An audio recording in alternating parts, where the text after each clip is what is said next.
Listen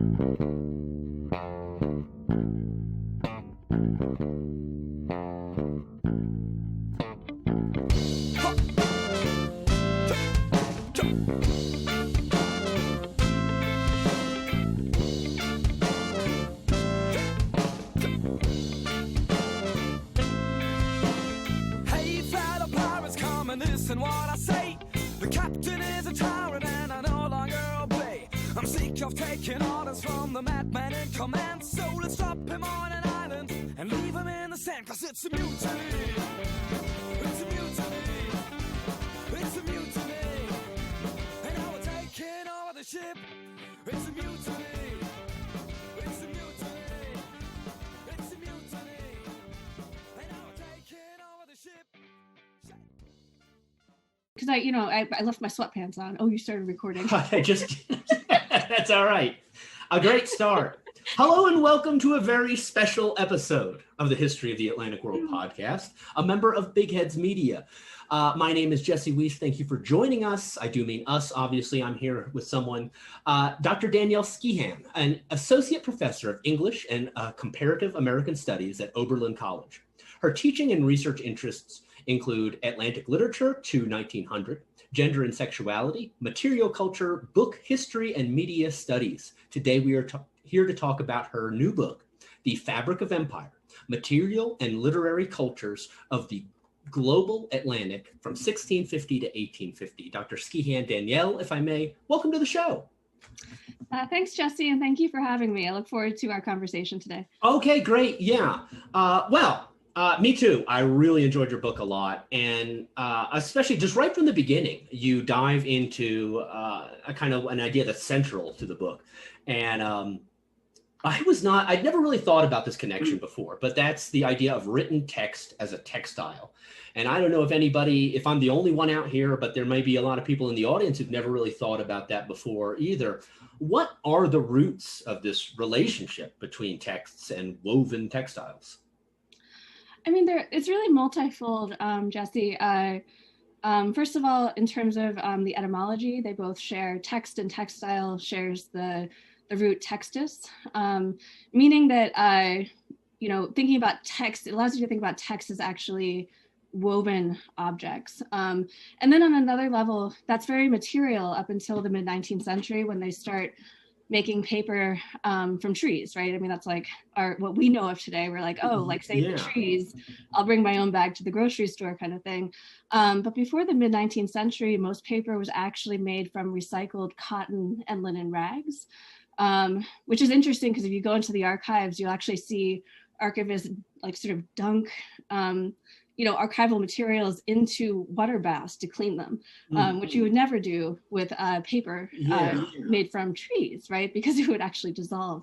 So you can kind of imagine, early modern through 18th century readers, we're actually reading former garments. Like each page was actually like some person's former garment that they're reading. So the way that this would work is that, women mostly would collect rags in their homes, and they would be sent to local paper makers where they'd be broken down into their various parts and then, made into a pulp and, reconstituted as paper. So I think this connection between clothing and the pages of books wasn't lost on early modern readers. Right. I can give you an example. Yeah, no, that's something I found fascinating. Just how this sort of stuff that if you asked me, I guess, in just for some reason on the street, if someone said, are text and textile related? I would think about it and I would say, sure, of course. But I really did like a lot how a lot of the individuals you talk about in this book and just in this time period, this is not something that anybody would have had to think about. I thought that was very interesting. A very big difference between today, I guess, and living in the past. Yeah, absolutely. And I think they did think about it, right? And there's like all these jokes running around in sort of 18th century novels and poetry and things like that. So the best paper was actually made from white cotton and linen rags, and most of it actually came from women's corsets. So you have all of this poetry kind of floating around in the newspapers of the period that are linking sort of love letters, billet doux, to the actual paper itself, right? Because they're recognizing that they're reading some woman's former corset, right? Yeah, and so yeah. there's these intimacies between women's bodies and the pages that you're reading or writing on. So yeah, I mean, like the sort of more libertine-esque authors of the day certainly recognize it. Right, and I kind of cut you off earlier, sorry, but you had mentioned if you want to give one or two examples of writers who would engage in that, I guess feel free. Sure. I mean, I think the best example, and I talk about this a little bit in chapter 3. Yes, chapter 3, was Samuel Richardson. He was one of the first novelists in the early 18th century. He wrote a seduction novel called Pamela, or Virtue Rewarded. And in that novel, he is trying to seduce a female servant in his household. And she's writing letters home to her parents. And in order to hide the letters from him, she actually sews them into her corset. And so the seduction scene is actually, a scene where he's trying to not just, undress her, but actually get at her letters, right, to get at herself. And so there's this conflation between the two. And I talk about this story a little bit in the book, but there was he was a British novelist, and flip over to the other side of the Atlantic 30 years later, and there's a female shopkeeper named Molly Malum, and she's selling textiles out of her store in Rhode Island, and she is also selling copies of Samuel Richardson's Pamela. And what she does is really clever, is she says, I have all these textiles for sale, but also 2 sets of Pamela.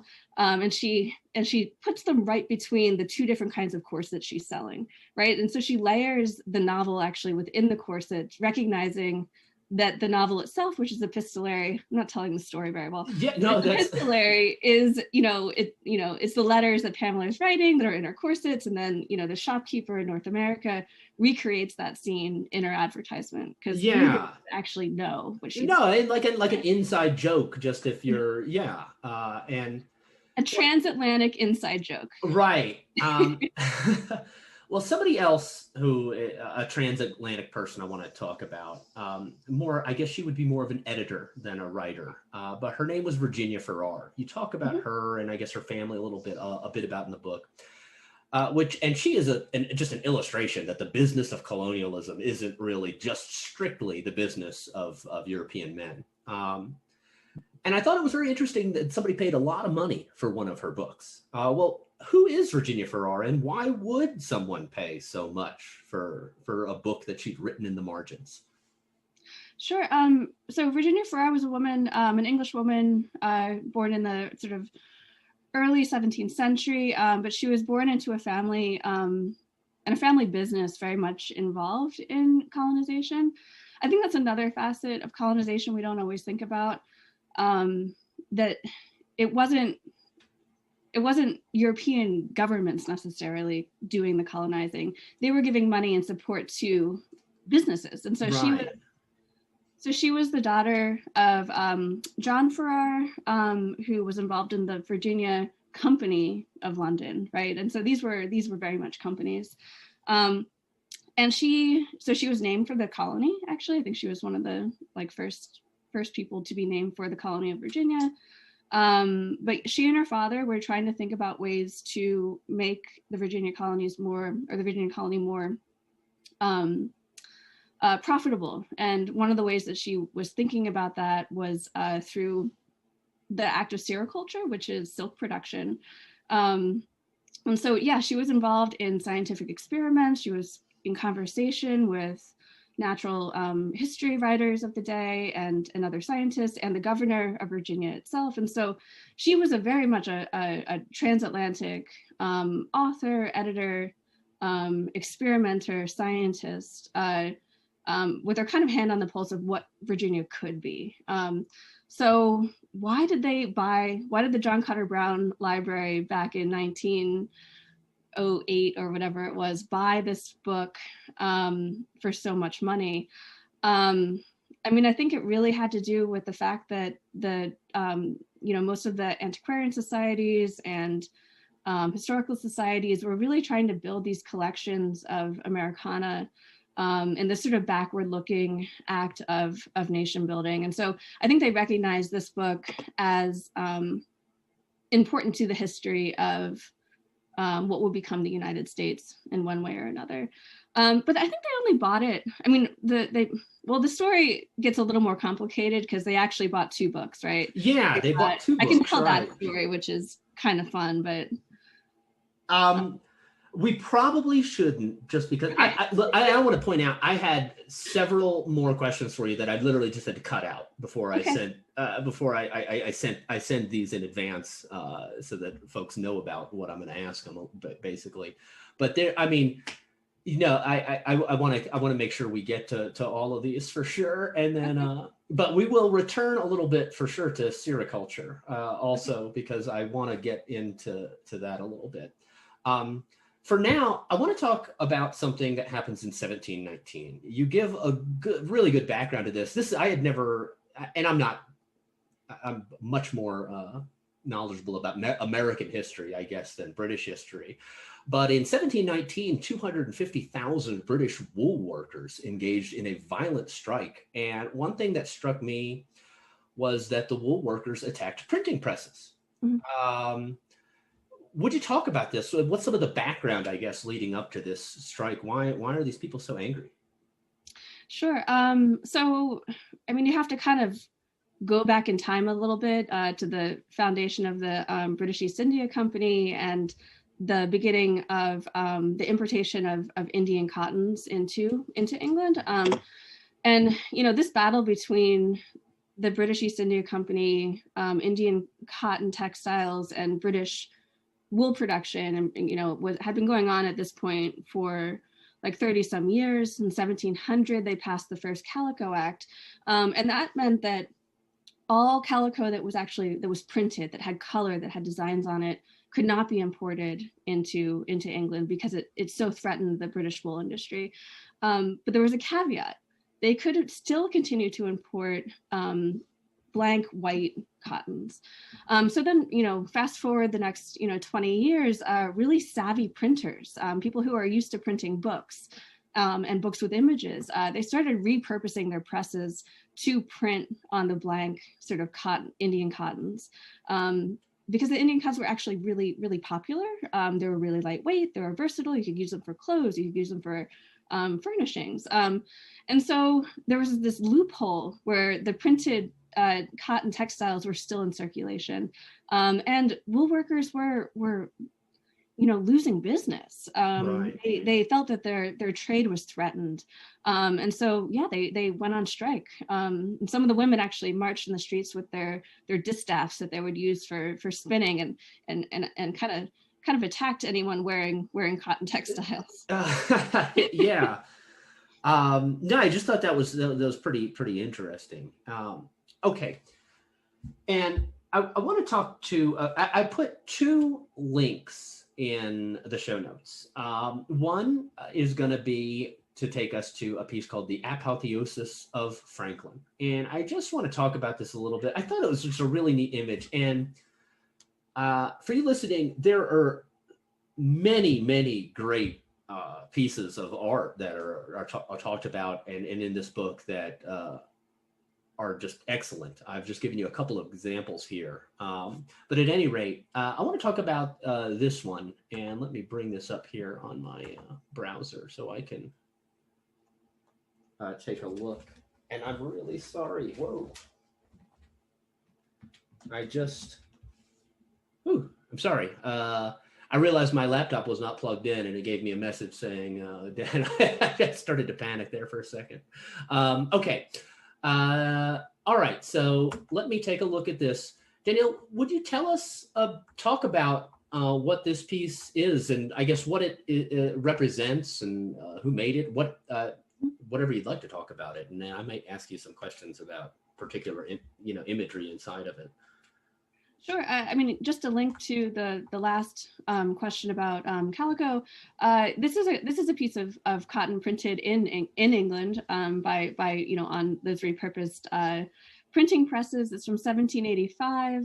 And it narrates an important Atlantic world sort of event, right? The American Revolution and subsequent independence.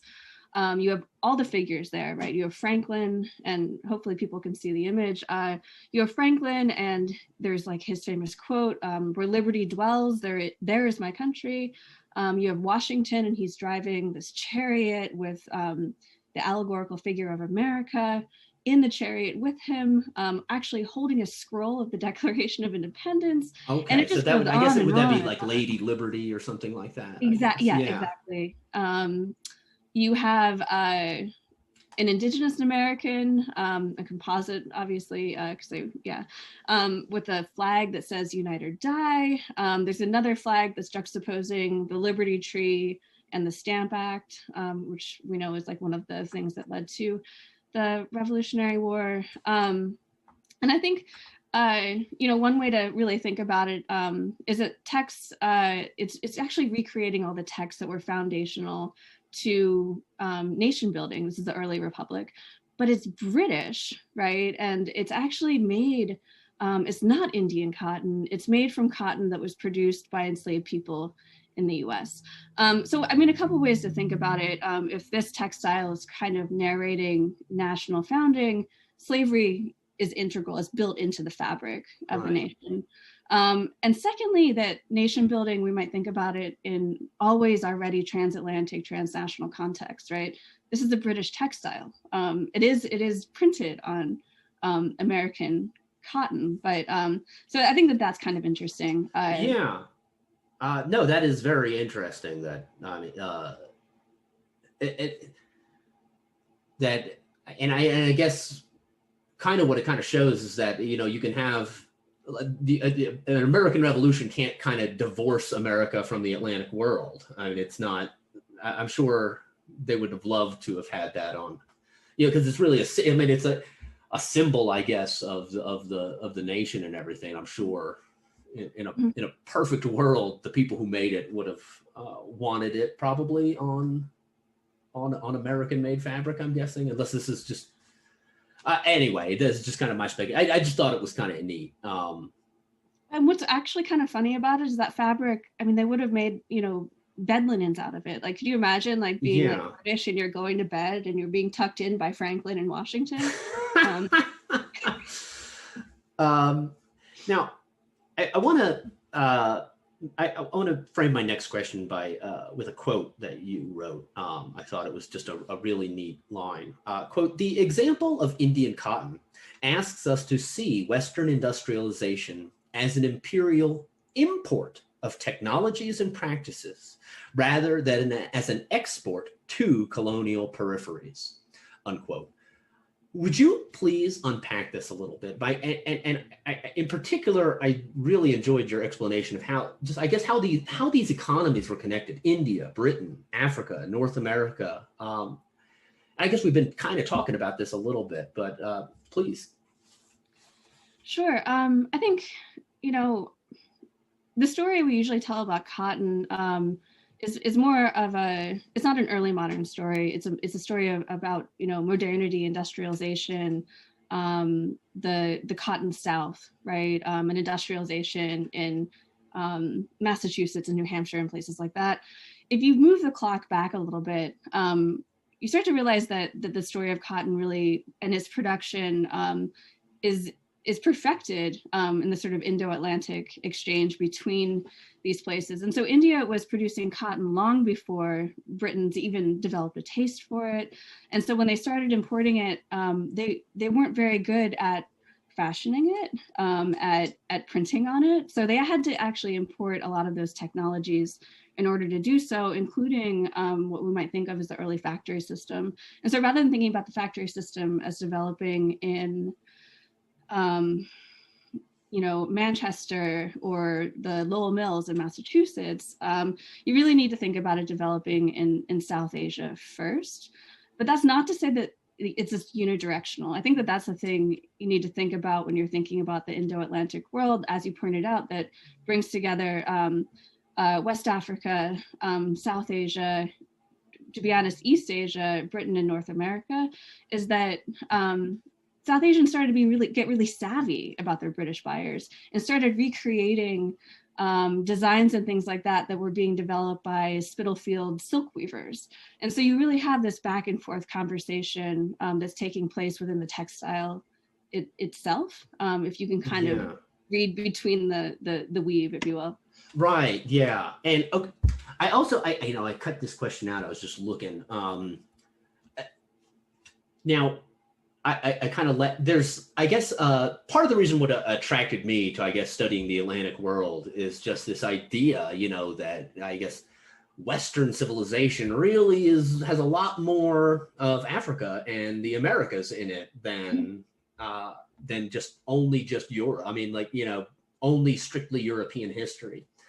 And if you buy into that idea, I guess you also kind of implicitly have to buy into an idea of, if we're just talking Atlantic world, we're going to just leave out Asia and pretend it has nothing to do with anything. And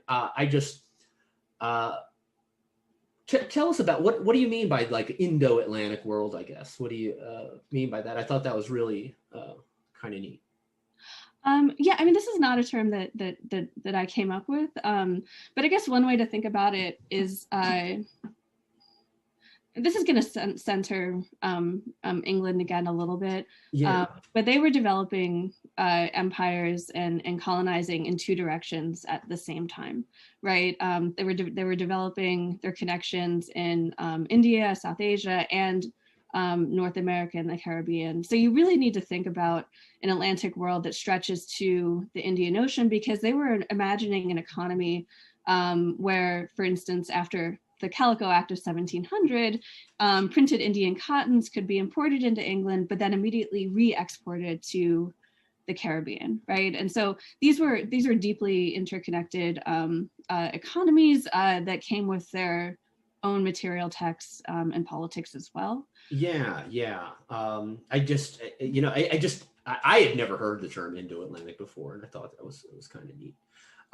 Okay, now one of your chapters is called Materializing the Black Atlantic, and I could probably ask you a bunch of questions about it, because I have a macabre fascination, I think, with the history of slavery and stuff. But you begin with a very powerful story, in my opinion, about an enslaved woman named Kuba, and I would love to share, if you could, who was Kuba? Why do I know about her?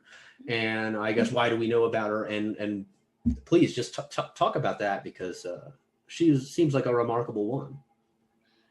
So we know about Kuba because an overseer by the name of Thomas Thistlewood recorded something like 20,000 pages of the day-to-day life on the plantation that he was overseeing, as well as his incredibly cruel acts. I mean, it provides a wealth of information. But the thing about Kuba's story that I think is great is that it really disrupts his record. So what happened that day, that he was recording, Kuba and another enslaved woman, both were seamstresses, and they were put to work sewing clothes for other enslaved people. Instead of doing that, Kuba actually stitched on the smock of Silva, the initials of Silva's various lovers, ranging from free Black men, enslaved Black men, white men on the island. And so Thistlewood saw this happen and had to record it in his journal. But when he did so, he actually had to stop his line of writing and recreate the stitches that Kuba had actually sewn. And so, we have a couple ways of thinking about this. One, it really kind of disrupts his authority. But two, they were writing. Kuba was writing, right? Kuba was writing with needle and thread. And so I think that, it's a really important example. While we don't have the smock that, obviously we don't have that. We do have the record in Thistlewood of an early example of Black Atlantic women's writing. And I think that what's really powerful about it too is that this early example of Black Atlantic women's writing is textile based, and that textile based text completely disrupts Thistlewood's record that day. His writing stops. He has to kind of draw and record what happened there. So I think that's, I mean, yeah, it's a really powerful story. And it's actually, that was the first chapter I wrote for my dissertation. It's one of the only chapters that actually survived from the dissertation. So it's really, this is the story that got me interested in writing this book. Yeah, no, I mean, I think it's fascinating. And in that chapter, I think anyway, you also mentioned an artist Brunias's work, Linen Market, which shows a scene at a Jamaica, I think it's Jamaica still, but at a marketplace, if I'm not mistaken, in 1770 Jamaica. Well, what is this? I've also, by the way, left a link in the show notes for those of you listening. What do you think this captures about Jamaica? And do you think also, on the other hand, does this piece miss anything about Jamaican society? Like, you know, certainly we're not going to, Kuba certainly isn't on there stitching something. But anyway, please go. Yeah, so, I mean, Brunias produced a lot of these paintings. They were essentially souvenir art, and they produced, you know, they represented the Caribbean exactly as people back in Europe, slaveholders, plantation owners wanted to see it, right? As a sort of benign paradise where you have all this kind of multicultural mixing, but all the hierarchies will remain in place. And so if you're looking at the image, that sense is recreated with, you know, the white women are standing, mixed race women are serving, and Black women are laboring, right? And so it recreates that hierarchy. And one scholar actually calls it ethnographic art, like it's invested in taxonomies. But yeah, what are they missing? I mean, these are obviously fictions. That's not what life in the Caribbean looked like. But secondly, I mean, these marketplaces, these Sunday marketplaces, these weren't places where the hierarchies were maintained, right? They were places where Black women, especially the producers and sellers of textiles, were really in charge of both sort of the rules of assemblage and how exchange actually happened, right? And so, you know, I think that he's trying to impose hierarchies, racial hierarchies, social hierarchies on an environment, on an event that actually disrupts them. And you can start to kind of see that in the painting if you start to kind of look at who seem to be the movers and shakers, right? Who's passive, who's active, right? And so it kind of, I think his own art starts to undermine the hierarchies he's trying to impose. Okay. Now, and I realized I kind of skipped a question here. You talked a bit about the relationship between women's clothing and paper. I want to add in the American Revolution specifically to that. How are these three things related? Women's clothing, paper, and the American Revolution? Because I thought that was pretty neat. Okay. Oh yeah, I mean, so I'm trying to think about where to start. I mean, I guess you have to start with the Stamp Act, right? So I mean, you're an historian of North America. So, you know, the Stamp Act required a lot of officials to carry the embossed stamp. It was expensive. And so, you know, as people started protesting the Stamp Act, they started engaging in these non-importation and non-consumption agreements, which meant that they were simultaneously not using the stamp paper, but also not buying the British East India Company imported cotton textiles and other things coming from England. But if you think back to, you know, the initial conversation about paper making, what's the problem here, right? If you're not consuming textiles and you're not buying paper, you have no source of paper if you don't. You have no source of paper. Right. Yeah. And so you start to see women engaging in lots of spinning. There's lots of spinning bees where they're trying to produce as much linen as possible. And so, you know, saving rags becomes a political act rather than just sort of a, you know, in home economics. You know, save your rags, you know, for liberty. Like, right? like sort of like the Victory Gardens, I guess, later in World War II. It's just a... Totally. Yeah. You see sort of paper mills springing up everywhere, and their advertisements aren't really about like, oh yeah, come to us for the best paper. It's like, sons and daughters of liberty, bring us your rags. So, you know, if we can, you know, if you can make masks, you know, in the 21st century political, they made rags political back then. Right. Wow, that's cool. Yeah, go ahead. Oh, no, sorry. And kind of relatedly, one of the big themes of this book that I kind of is tied into that is that I think you wrote something like that written text is the textile of the empire or the state or something like that. I thought that was pretty neat. Like, do you want to talk about that a little bit? What, I mean, like, I guess like there's an importance to, like, without text, I guess you can't really, it's like so important to the quote unquote, the law and order of the state or whatever. I guess, would you like to talk about that a little bit? I don't really know if I even really have a good question there. I apologize. But I just thought that was a really neat line. Yeah, absolutely. I mean, I think one of the things you see happening from the early stages of even Spanish colonization is the rise of the notary. And I'm, again, not the first person to talk about this, but you needed, it wasn't just about landing in a place, you had to record it. And so in a lot of ways, it's not, you know, you have the fabric of empire, but you also have an empire of paper. When these things are interrelated. If you can control the word, right, you can control the land. And so you have this sort of, you know, thinking about the Spanish Empire in the Americas, this push to destroy any other kind of writing technology or any other kind of technology of record, right? And a lot of these were textiles. In the case of like the Maya codices, they were actual writing. And so, am I getting at your question here? Yeah, no, you really are, exactly. And I mean, like another, if you want to, speaking on that too, with the Maya, if you have a big section on Inca writing that I cut that question out as well. I was like really scared that I looked at my questions from like 15 or 16 of them, and I was like, boy, if we like end up spending 5 or 10 minutes on all of these, this is going to be too long. But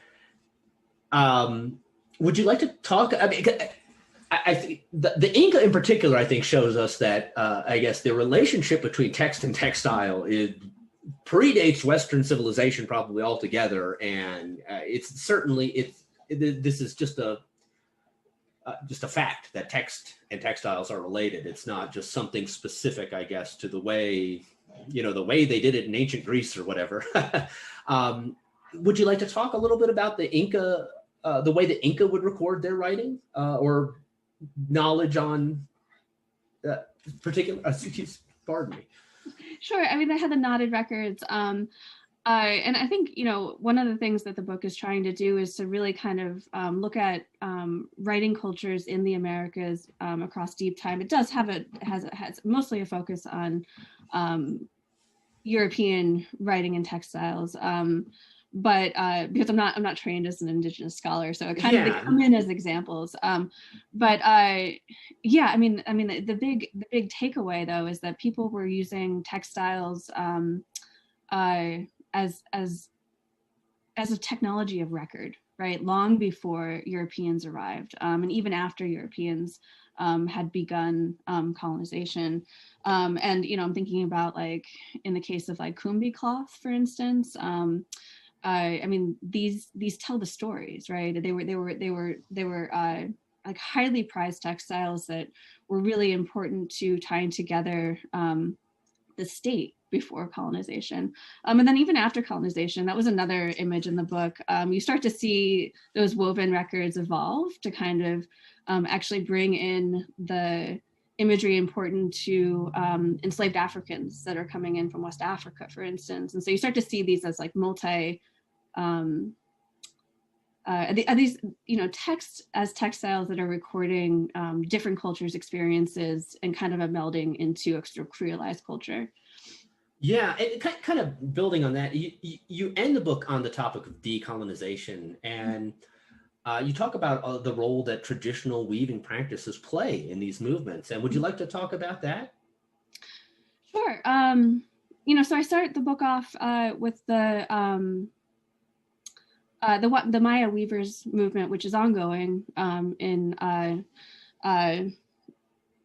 in Central America, and their kind of claim is that the return to, or not the return to, traditional weaving, but the sort of maintenance of it, right? They're saying that that textiles are the books the colony couldn't burn, right? These are the places where traditional culture has been maintained over the past 500 years, and I think that one of the things that is really interesting about that claim is that they're redefining understandings of authorship, right, as not rooted in the individual, but rooted in the collective. And I think that really gives us, is an important lesson to literary scholars and other people. There's this whole conversation that's ongoing about how do you decolonize the canon, right? How do you decolonize literary studies? And there's this big push. They're like, okay, we need to include literature by these authors, and kind of consistently expanding the canon. And so one of the arguments of the book is that canon expansion is not decolonization. You need to decolonize the idea of what writing is, right? To get back to that moment in early colonial history when the Spanish and the British and the French, right, decided that this is what alphabetic writing is, what writing is. Everything else is just commodity, right? And so you need to kind of bring back that connection between the worker and the object they make, right? And I think I say this in the conclusion, but the object is the worker's text, right? And especially when you're thinking about textiles. So yeah, and I mean, that kind of thing, I mean, if you look at the India independence movement, right? It was all about a return to traditional weaving practices. And so like, I mean, this is happening kind of throughout regions that we would now call post-colonial, right? There often is this return to traditional textiles. And yeah, folks at home, if you're hearing that, like there are ways that you can, if you want to support that, you just have to, the stuff you're buying, you can buy clothes and accessories that are made by Indigenous people. So I can throw that out there. Now, I want to blow people's minds, right? The last question I have here for is, I found it fascinating, and I never really, and reading it, I realized, she's right. There is a lot of this influence in early America. Just thinking back, like, they talk about this, I'm going to just break it out of the bag here. You talk about an early Chinese influence on colonial America that I think would shock and astonish some people who are hearing this. Would you talk about what is this early Chinese influence? I guess we're bringing it all back to sericulture. Yeah, I mean, it had to do with silk, and it also had to do with the fact that North American merchants had never been allowed to go to China or to India because of the fact that the East India Company kind of controlled those trade routes. And so North Americans were always being forced to buy things that had actually been re-exported to North America from England. And so, one of the first things that happened in 1783, let's go back a few hundred years, was that they sent a ship called the Empress of China to China, right? And it left New York Harbor on George Washington's birthday. The builder of the ship and the people who were supercargo and sailing the ship were all sort of heroes of the American Revolution. When it arrived in port, they fired 13 shots for the 13 colonies. So, I mean, it was the arrival. They're sending the ship to China, and the arrival there was deeply allegorical. It was about kind of showing that the United States was a newcomer on the world stage. Moving forward, and they also sent an entire cargo of American ginseng, right? It's sort of an American like specimen commodity. I mean, it was all about establishing the United States. but establishing it in relation to the East rather than in relationship to right, yeah, like a breaking away. I thought that was kind of interesting. Like they really kind of saw it almost like a breaking away. Like, well, we can align our trade and everything with China and everything. And and I didn't add I'm not going to add these to the show notes because we're not. I can't remember specifically what it was that reminded me, but some of the images you have of some of the silkwork that's being produced, it made me realize that there is a lot of art being made in America that has a very Asian kind of influence, like a lot of Asian influence to it, I guess. And anyway, I never really, similarly to the text and textile relationship, I guess I'd never really thought about that before. So I appreciate you very much for. I like to say that that's actually one of the best things I enjoy out of a good book about history is, I mean, anybody, frankly, can write some things down that I don't know about, and then I read it and I learn something. But I really, thank you very much. What your book did for me was to expand the way I even look about history, new ways of thinking about history. And I think that was excellent. Yeah, anyway. And like I said, that's definitely not all the questions I've got, but that's all I think we're going to have time for. We'll save some of the rest for the books. Folks, once again, the book is Fabric of an Empire. The author is Dr. Danielle Skeehan. You can find a helpful link to Johns Hopkins Press where you can purchase the book. Let me tell you, this would make an excellent gift for the holidays for any of your history nuts on the list. Danielle, happy holidays. Thank you so much. If there's anything else you want to add before I hit stop on record, please let me know. Just thanks for having me, Jesse. This was a great conversation. Yeah, no, I really thank you very much. Yeah, it's great. I'm glad that I can just spread it around so other people can learn about it. Yeah, thank you for your time. The captain is a tyrant and I no longer obey. I'm sick of taking orders from the madman in command. So let's drop him on an island and leave him in the sand. Cause it's a mutiny. It's a mutiny. It's a mutiny. And now we're taking over the ship. It's a mutiny. It's a mutiny. It's a mutiny. And now we're taking over the ship.